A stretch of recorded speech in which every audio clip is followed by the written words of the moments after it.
before we even get into the nitty gritty, like, how did you even start working with audio ads in the first place? Are they like news? Because when I hear audio ads, I think to myself like radio ads or old school audio ads, So tell me more about them, how they work. So just like you have a natural curiosity in terms of Google Ads and what's going on in the interface, and every other week, that we see something new pop up in there that wasn't announced anywhere, that just like Google is just playing around. And that was what happened one of these days. I just looked into the interface, played around with video campaigns, and saw, oh, there's an option for audio ads. So discovered it. And of course, if we do ads for our clients, we try it out for ourselves. And so I ran first like a very small campaign. I think we did like maybe $6 a day or something for ourselves, like just some fun playing around. And pretty quickly I had my ad show up in front of like some like really known podcasts like Jay Shetty, Lewis Howes, Jordan Peterson, et cetera, right? So I was like, oh, this is interesting. If it works this quickly for me, then there's a high chance and likelihood that we can get this to work for other people too. And Google Ads isn't the only platform where you can do audio ads, right? So audio ads also offered on like other programmatic platforms where you can then have your ad show up in, those podcasts that are open for it, or any kind of like YouTube videos or any other network pretty much that's available for audio. So I think we're moving a little bit too fast for somebody who's they're just starting off and they're thinking to themselves, okay, wait, before you guys even like, you're talking about Google and you're talking about budgets and stuff like that. Where is this ad playing exactly, and what exactly does it sound like? Like, where is this ad playing? So imagine you are having a YouTube Music app open and then you hear one of these ads. That's exactly it, right? And on the other end, on the creator's end, you can record an audio ad literally on your phone, right? So you can open up the recorder on your phone. Typically, those are somewhere between like 50 to 30 seconds, and just record it, right? You can have the script created by, let's say, Claude AI if you're not a pro in copywriting, or if you're having an uncreative moment, that's absolutely okay. And if you my whole life is an uncreative moment. Let's just say that, and let's continue. Get it, trust me. But that's why we have people who are creative, So Google knows that some people are not always creative. Some people don't always like their own voice. So what you can actually do, you can go into Google Ads and then use one of Google's templates and create an audio ad with an AI voice, for example. And with that, speaking to the script that you put into Google Ads. So that's possible too. Wow. All right. So I've got my audio ad. I just recorded it on my phone. Now, the thing that's, I guess it's throwing me off or confusing me, when they hear the audio ad, are they going to click on a button? There's no button because they're listening to YouTube Music, or is there a button on the screen that they can just click to take action on? So very good question. You have to consider that there is no button there to click, right? So you have to create the ad with that in mind. And ideally, what you want to do in that ad in that very small amount of time is to mention your brand and make sure you mention some sort of way that people can take action. So for e-commerce shops, it would be, for example, mentioning a discount code at least 2 to 3 times, right? Saying, hey, get 25% off in our shop for winner 20 with winner 25. Enter winner 25 on the checkout ad to get it, right? So it's like it's mostly really adsy, right? Because it's there to make people to take action, right? And you also shouldn't be afraid of people hearing the ad multiple times, because when people are listening to something, they might not be ready to take action immediately. They might be in their car, they might be playing around with kids, they might be somewhere in the metro, whatever, right? So just consider repetition is key. Yeah, and when you think about it, it's kind of like making a friend, right? A lot of people have the misconception that you're going to listen to an ad once, you're going to take action all at once, and then they're going to have a new client. And that's kind of not how advertising works. We know it can take between 7 and 14 touch points just to get somebody to notice your ad or take action on the ad. But I think a lot of advertisers are scared that their ads are playing to people who feel annoyed, for one, and also the wrong people. So, what would make this ad different from, let's say, if I had, I don't know, maybe I had $1,000 or $2,000 to spend on that radio ad slot. How are these any different than your traditional radio ads? So with typical radio ads, you don't really get much data from the company, right? They might be able to tell, oh, we have like X amount of listeners tune in, but you don't get the data about like which demographics are they, what age are they, what interests do they have.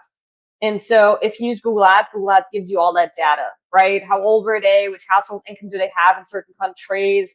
Which gender do they have? Which interests do they follow? Where were your ads actually shown? Like on which channels, on which podcasts, and so on, right? And on which Wow. sites. So you get that whole report giving you much better insights than any radio station ever can. And that's the one thing about digital marketing. I think a lot of people don't really come to terms with is when it comes to digital marketing, we're not saying that digital ads are any better than radio or TV ads, but what does actually make them better, where they really shine, is you could waste, let's say you waste $500 putting an ad in front of the wrong people. When it comes to traditional TV and radio marketing, you're going to keep on doing that because you have no feedback from who's actually watching the ad, who's taking action on the ad versus who's not taking action on the ad. And the nice thing about digital marketing, especially in this day and age, is although you might waste the initial $500, you're not going to keep on wasting that $500 putting your audio ad in this instance in front of the wrong people. Am I correct in saying that? Yeah, so it's like pretty much from day one or day two, you're gonna start seeing where those ads were placed, right? On which channels they were played, which sites they were played. You get an idea of how many people they were shown to, how many people listened to them, how many people. What else can we have in there? There's some advanced ways where you can probably track the tracking the discount code as well. So on your website, you'll get an idea of like, oh, okay, so I've used this discount on the audio ad. So far, X amount of people have used it. So that's also why it's important to always use a discount code that's unique and that you're not yet using in any of your other advertising materials. Now, 9 years ago, I used to work at Google, and 8 years ago, I founded my own ad agency, Ajala Digital. And since then, we've helped over 3,000 advertisers all over the world grow with Google Ads. No matter where they're based on this globe, they have one challenge in common. They are usually tired of having to figure it all out on their own with ads and not getting the return that they are looking for. If you're currently tired of your ads, if you're tired of figuring it out on your own, and you need help of a real specialist and expert, then feel free to reach out. Check the link in the description below. Okay. So, look, I've known you for quite a while, and I know that you've got so many different ad types that, you like. But it felt very weird. I'll be honest with you. When you told me that audio ads are the bomb and you're making, I was like, hold on. Pam is like an ad expert. She's an ex Google Ads employee. Clearly, she's a very smart woman. Why, of all the ads on planet Earth, is Pam going crazy about these audio ads? So, what excites you the most about audio ads? Because really, when I was listening to your voice notes, whenever we speak, like, and you're really pushing audio ads, and you're telling me, Devon, this is the next thing. So I'll give you a couple stats, right? And these are from like different kinds of sources, and these are all from the last 2 years and then all of them from 2024. So we've noticed that audio ads have a 24% higher recall rate than traditional display ads. So if you are already doing display ads for like brand and whatever, then you definitely want to consider adding audio ads to that. We know that 74% of consumers report visiting a company's or product's website after hearing an ad on a podcast that they listen to regularly, right? So again, repetition is key. and 54% say that they visited a store because of a podcast ad, right? So we consume content in various ways and with various senses. Typically, so far, we read an ad, we see an ad, or we watch an ad, right? But most people forget about our audio senses, right? That we do a lot, we take a lot of information in just by listening. And so that's why that space is still so underutilized, because most people do not think about that kind of like Dolby surround marketing, right? People these days need to be reminded of pieces of information much more often than just 5 to 10 years ago. And they don't just need to be reminded of it, they need to be reminded of it in multiple different ways, because remember, people learn differently, right? Whoever's listening, you might remember something easily when it's a picture. You might remember something easily by listening to it. You might remember something easily by repeating it to yourself, right? And so what we really do is we create this Dolby surround experience for people to kind of experience your brand in multiple ways, and with that, create the trust.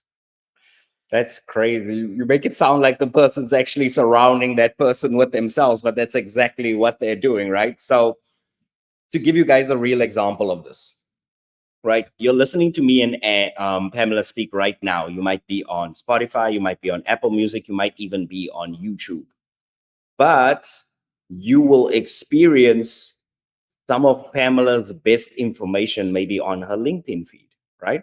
And we've all seen that interesting person on LinkedIn or maybe on Facebook where we're like, wow, this person, what this person has to say is super valuable. Does that mean you want to hire that person straight away? No, probably not. But you want to find out more about them because you find them interesting. So then you might find out they have an Instagram and you might follow them over there. Then you might find out they have a podcast and you might listen to them over there. And only once you really get a sense for who the person is and what they stand for, what their values are, then you might take the next step and say, hey, I want to reach out to this person and see if they can maybe help with my problems that I'm having in my business. Now, when it comes to your audio ads, it's the same exact thing.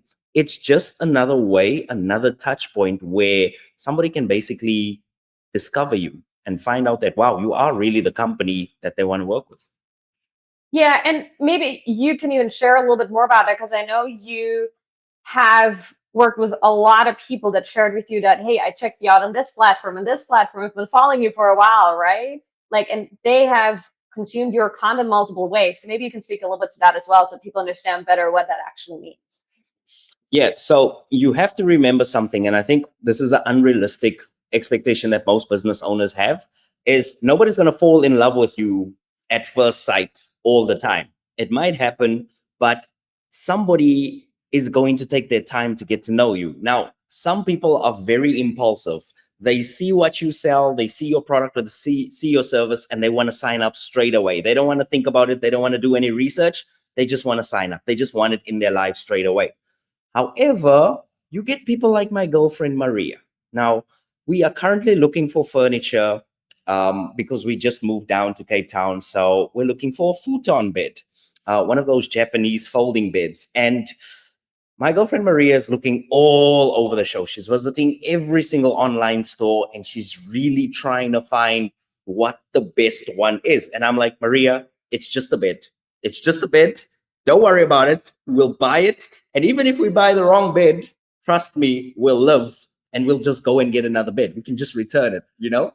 And I've had similar experiences on my YouTube channel where I've had people who have come up to me and said, hey, Devon, I've been listening to your YouTube videos for 2 years now.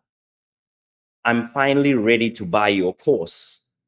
And I think to myself, wow, so this person has literally been watching every single one of maybe the 150 videos that I've released in the past 2 years.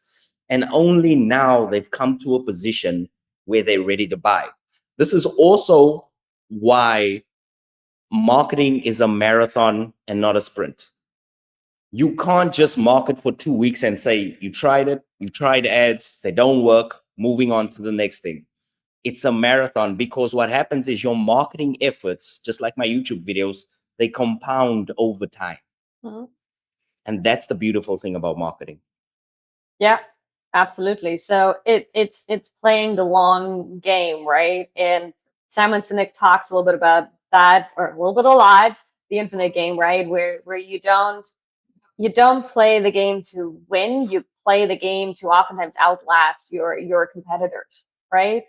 And on the other hand, to also create that trust that you show up time and time again, right? I get this a lot from people that like, hey, I have been seeing posting you over the years on LinkedIn, XYZ content. I want to reach out to you, right? So it's really that long game. And that it could be that it's like you do audio ads, it could be consistently posting on Google Maps or consistently posting on TikTok, whatever works for you, right? I know we went a little bit off way here, but I think it's important to understand as a context. Consistency is key.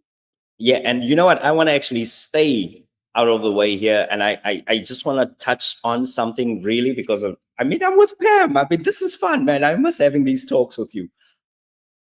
It's exactly like business, don't you think? Yeah. There are so many things in business that you do and you think it does not matter. It failed. It was a complete failure. Nobody noticed it. I remember once we had a live stream, myself and Pam, we had a live stream, and one guy said, I want to have a webinar, but I'm scared that nobody shows up. So I'm not going to have the webinar. Myself and Pam looked at the camera and we both told him, we said to him, do you know how many live workshops we've had and no one showed up? It's not a reflection that you're doing anything bad. It's a reflection that the messaging that you're sending out is not working. But here's the thing. You might think that nobody's noticing that you're having all of these free workshops, where maybe the person who's looking at your free workshops is they just don't have the confidence in themselves that they can actually change their lives. And it takes them a while to say, hey, actually, I will do that workshop. Yeah. Yeah, absolutely. It sometimes takes a lot of work, but it does pay off usually, sometimes sooner, sometimes later. Yeah, definitely. Definitely. You know, they always tell you not to believe what you see on social media. Well, this boardroom, it's rented. This plant, it's fake. And this big presentation screen behind me, I don't even know how that works. Look, if you're a small business owner, you're probably already very good at what you do. You do not need some online guru that's going to come in here and tell you how to run your business. What you do need is more clients. And that's exactly what I want to show you how to get. So I am running this workshop and I'm going to show you exactly how to get your first 100 leads with ads. That's right. No more creating social media content, no more DMing people or spamming people, and no huge budget is necessary. All you need to do is click on the link below, sign up for the workshop, and get ready to get more clients. I will see you there. Okay, so going back to these audio ads, if I was sitting on the fence and I said, hey, Pam, I'm thinking about spending money on ads, but I'm not really sure audio ads are for my business. They might not fit my niche or they might not fit my product. So what if I'm selling something like a plumbing service, or I'm doing something more intense, like I have a product that I'm selling, like a microphone that I'm selling? Are there some use cases where you feel like audio ads wouldn't work at all? I would say it's like you just shouldn't get started with them on Google Ads, right? Like if you've never done Google Ads and you do audio ads, like I wouldn't recommend doing that because it's a little bit too deep of a dive without being familiar with the interface yet, without being familiar with the workings of it and how performance works and everything. And you don't get certain data for audio ads, like a click-through rate, because you cannot click on audio ads, right? Or conversion data, right? Of course, Google likes to provide that, but again, it's very relative. And so that's what's better to get first going with the search campaign, right? So do that if you've been doing that for a while, and if you feel like you want to like improve your brand awareness in like the location where you are with the, I don't know, 15, 20 kilometer radius, then it makes sense to think about audience and to start them, to run them maybe for 2-4 weeks, to give them a try, make sure you really select the right audiences, right? And then see what comes out of that. See how people react to it. If somebody uses like your voucher code, if you start now getting in more clients setting their foot into that door, right? So give it a try. I think if you use $1,000 a month, that's absolutely okay to get started with it. How would I know that it's working then? Would I look at the engagement rate, or how would I know that it's working? So the most direct way is to use a voucher code, right? Or a discount code where you say, hey, use ABC 25 to get 25% off the next time you visit our store. Gotcha. And that Got way I know everybody who walks in and uses that code, they must have listened to the ad. Lovely. Lovely. Okay, fantastic. So I guess there's no other way to say this. How much money can I make with audio ads? It's so I don't think there's a concrete number that we can put yet to it. Yeah. But for example, let's say you are that local plumber or you are a local physiotherapist and so on. If you use audio ads, you can amplify the impact from your normal ads. Let's say from your search ads, you're getting leads at like 30 to 40 bucks per lead, right? For anybody who books a new appointment. If you use audio ads on top of it, then it can make up for the days where people might not be searching for you that much. Like for example, in the like with the physiotherapist, we see that Mondays and Tuesdays are always the biggest days, right? So you can have audio ads run throughout the week and then keep reminding people to like schedule an appointment, to like come in, even, for a checkup, not wait till like things hurt or you can't walk anymore.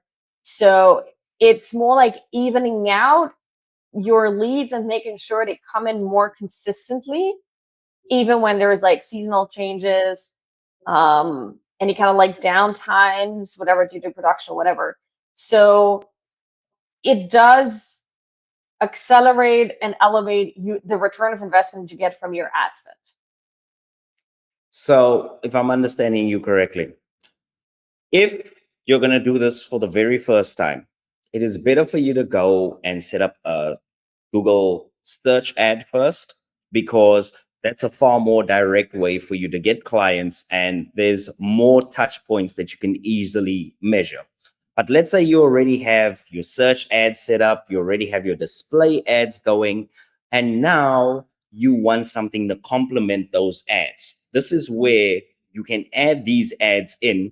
And when they're in your marketing mix, it's kind of like the glue that binds all the other ads together. And what it does is it creates a seamless experience, because not only can somebody find you on search or on display, because you've got the fingers, then you've got the eyes, I guess. Now what you got is you got the ears as well with the audio ads. And what that's going to do is not only is it going to bring you in more leads, but there could be somebody who didn't take action that clicked on your search ad at first, maybe. And from them just listening, and they go, hey, there's that company again. I think I should check them out.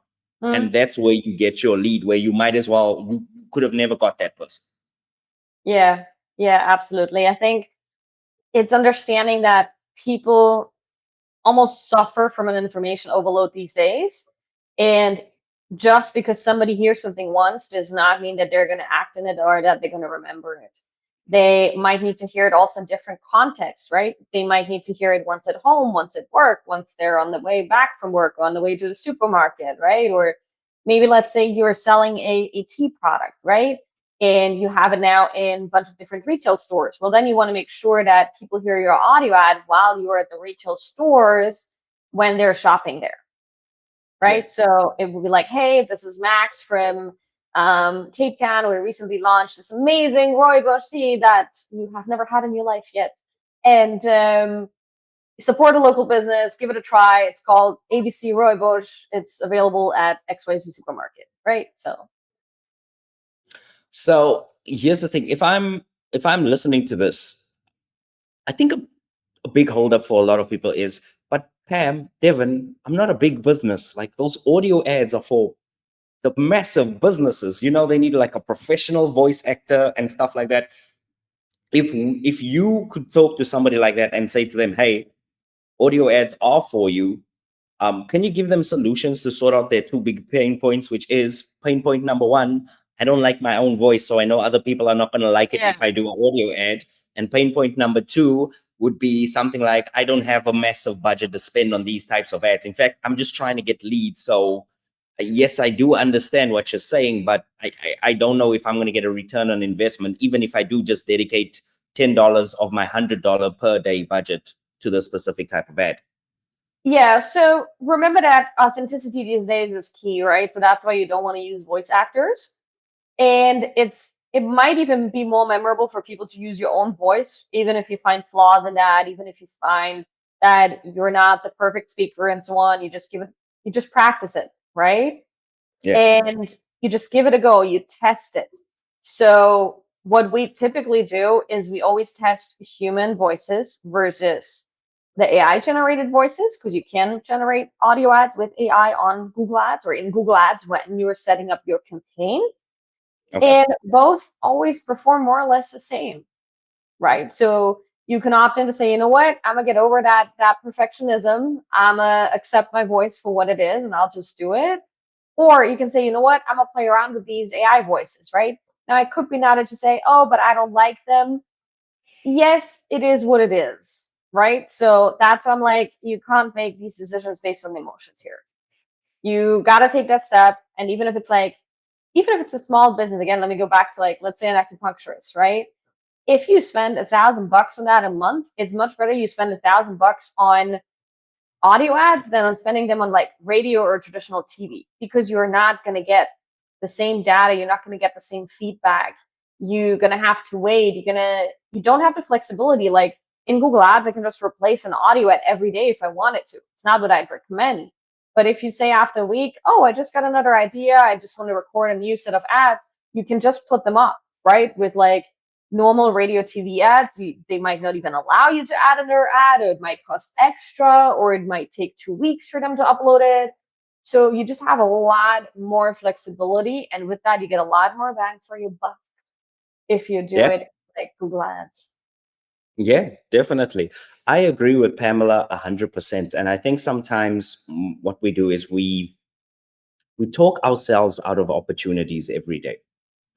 I was actually just telling this to my girlfriend before we came over here. Is I said, there's a lot of people out there praying for opportunities, but there are a lot of people who are not taking the opportunities that are already in front of them. So we keep on praying for more and more opportunities.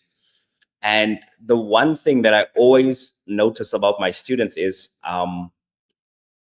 they think that they really think Google Ads is just for search ads. They literally think Google Ads is just for search ads. So when I show them, hey, by the way, you can run display ads, they're like, wow, I didn't know that. And then I really blow their minds. I'm like, and you can run YouTube ads. They're like, okay, we didn't know that. And then I'm like, and you can run YouTube ads and you can actually target competitor traffic with a custom intent audience. And then I'm like, we really didn't know that. Devon, you need to teach us all of this stuff. And I'm like, and the problem is we're always looking for the easiest type of ad to run. But you have to remember something. Your competitors are going to look for the easiest type of ad to run. And this is what creates this bidding war. This is what creates this very expensive ad environment, because all of us are placing all of our bets on only search ads, and nobody's exploring, I'll say, outside the limits of the city to see if there's any more gold. Everybody's just convinced that the gold is in this ground over here. Nobody wants to just take a long walk around and see what else is available. So I agree with you 100% over there. The next thing I wanted to ask you, Pam, is do you perhaps have a case study of one of the clients that you work with that we can just see like in what they did and how to do it? But before we even do that, where do I find these in the setup menu in Google Ads? By the way, if I wanted to run these tomorrow, where would I be? Should I do a quick screen share? Yes, definitely. Your account or my account? I'll do it. Okay. I'll share a practice account. My So favorite you're part in of your talking to Pam, always learn something. say what? My favorite part of talking to Pam is that I always learn something. You would have been able to figure this out on your own. Yeah, but it's more fun with you. Okay. All right. So you're in your Google Ads account, and then you go to campaigns and campaigns, or you can click on plus new campaign. There's both ways lead to the same result. Click on the blue plus button, you create a new campaign, and we'll always try to go with create a campaign without a goals guidance so that we have as many options available as possible. And then you got to choose video, right? So this is a little bit, it's a very hidden feature. Counterintuitive because you're going for video, but you're looking for audio. Yes. And then you're going to scroll all the way down, and then you got audio here. Wow. You That's wanna see- cool. That is super cool. Yeah. So we got audio here, and then we're going to continue. Yep. And All right. then we're going to give the baby a name, right? So in this case, we'd say audio. I'd always do like month and year. And then I would say, you know, if I'm using a discount code, I would say winter 25 or whatever. Whatever structure works for you, right? Just make sure you give it a name. We're going to leave the bid strategy as it is. And then you see you can choose between daily or a campaign total. So daily is like either I'm going to spend like, let's say $10 a day on this, or a daily I can say I want to spend like $100 within, let's say, 2 weeks, right? Got it.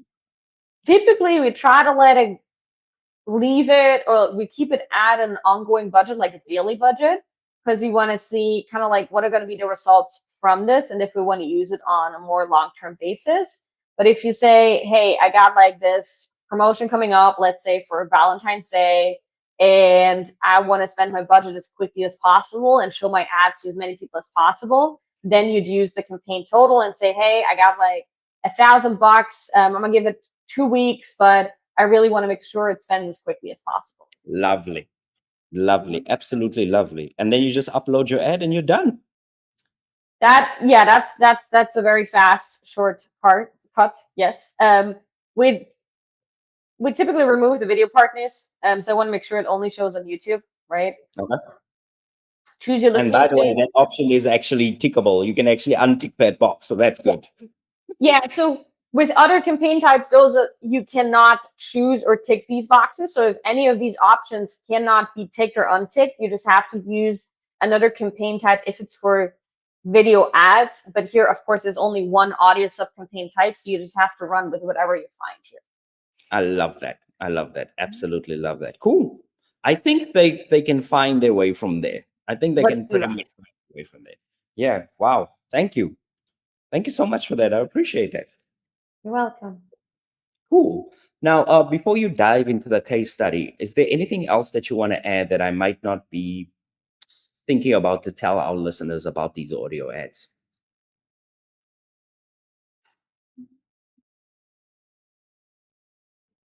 I know we've already said it. This is more like repetition. It's like just do it. If you're already running ads, just do it.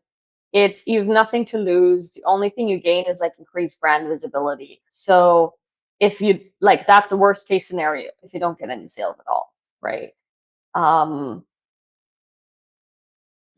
Yeah, and look at it with an eye of fun, right? If setting this up and trying out something new, learning something new. So yeah, definitely encourage that.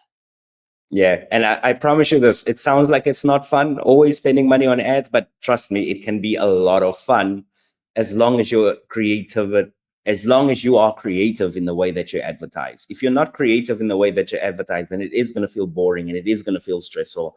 But it's nice to try these different ads out because you always learn something at the end of the day. Absolutely, absolutely. Fantastic. All right, so this case study, please show us the magic. So I can't show anything with the client results on the screen because it's their data, but I can talk a little bit about how we used it for clients. So for example, we have one of our clients in the grocery delivery space. Can I just want to stop you there, guys. You won't believe how often this happens, but the clients that I get the best results for, you often have to sign an NDA, or you can't tell them who it is, or you can't say what brand you work with, that type of thing. And it's like, oh, you know that it's amazing, but you can't share that much details. And people think that as marketing people, we're being cryptic and secretive. No, trust me, we would share everything if we could. That's just who we are. But unfortunately, there's contractual agreements in place as well. And you have to respect the client's privacy as well. Sometimes the clients don't want to share what they've learned with the rest of the market, because obviously their competitors would learn that too. So just keep that in mind. Yeah, and sometimes you have like competitors that would be more than eager to see, what kind of structure you're using. Take notes. Yeah, had that a couple of times. So we grocery delivery client. Yeah. We used audio ads for them as kind of like an amplification of the current marketing efforts that they were doing. And so we were able to help them drive up the results over especially like the last quarter of last year, because that's the most important one for them. And where we got the discount code, I think we got a cost per purchase of about $10 in the end. But like on Wow. average on Google Ads, it would be more like 30 or $40. Wow. So that's like a quarter of what they'd usually pay to get a sign up. Yeah. That's crazy. And then we'd also have like, again, local healthcare practice where they would typically spend like a whole bunch of money on like TV ads, like mid four figures. And they don't get any idea of like who actually saw their ad, right? So when we use like voice ads for like audio ads for them, they get a much better idea of who's actually listening, on which podcasts am I showing up, on which Wow. YouTube channels. And then in return, you can use that for your targeting for other campaigns. So I could use like the placement list that I get in the placement report for then again, let's say my YouTube ads or for my display ads. So there's like Yeah. an extended value to that. Yeah, and it's also amazing the CPC differences. I know people don't click on audio ads, but it's also amazing to me, not on the cost per conversions, but also how much the CPCs drop from campaign to campaign. So typically, I was actually talking to a client this morning. His typical CPC on a normal search ad was about $14. His branded search ad was at about $4.50. And then we looked at YouTube ads. YouTube ads are like $1.70. And then I'm thinking if you add audio ads into that mix, although you don't get the click data, you'd probably find that the audio ads long term are probably going to be even more cost effective than the YouTube ads. And this is what we're talking about with that surround sound marketing, where the more ads you have hitting at people from different places, the cheaper conversions you get. And ultimately, as a business owner, you're just going to be winning all the time, because everybody's going to be pouring their money into the most expensive ad types, where because you're more diversified, you actually use your money better, for lack of a better term. Yeah, absolutely. And honestly, if you feel like $1,000 is like a little bit of a stretch right now for your business, then don't do it. There's recently a quote that I heard that really like resonated with me. It's like, if you cannot buy something 3 times, don't buy it. Say that one more time. If you If cannot. you cannot buy something 3 times, don't buy it. Wow. So I think that's a very good decision-making criteria for anything that you invest in your business, because the last thing you want to be is like nervous about your ad spend. Because if you're nervous, you're going to make the wrong decisions. You're going to check your ads every day, which you shouldn't. And you're not going to make decisions in your best interest, right? So really assess if you're like, hey, this is good, I can try this out right now, do it. If you feel like you're getting nervous about it, then don't try it out. Yeah, definitely. And I will say this one thing as well, is it's nothing ventured, nothing gained. We're not telling you not to take any risks, but at the end of the day, you need to understand that these options are available to you. And sometimes, to be honest with you, I just wish people were more creative. I mean, you're spending money on search ads all the time. $5 is not going to kill your business. In most cases, taking $5 of your daily budget and putting it towards audio ads and just saying, hey, let's see what happens. Taking $10 and saying, hey, let's see what happens. It's not going to sink your entire business to do that. So sometimes you can take the risk. Yeah, and if you're worried about that, then you should like look at all the other aspects in your business. Maybe work on your landing page and improve your Yeah. website. So yeah. Yeah, you see, I'm taking Pamela into consultant mode over here, which I didn't mean to do. But anyway, guys, that has been Yeah, it's true. It's true. Yeah, guys, that has been audio ads. So, what I want each and every single listener to do today is just go and check them out. Just go and try them, even if it's just for 2 weeks. Spend a bit of money, see what results you get. Let us know down below in the comment section what results you got. I'm going to do my own as well. So, I'm not just telling you to do it. I'm going to go run my own audio ads as well. And I'm also going to write my results down in the comment section as well. If you're listening on Spotify or Apple Music, please review this episode. Let us know what you liked, what you didn't like. And yeah, we will see you on the next one. Pam, any closing words?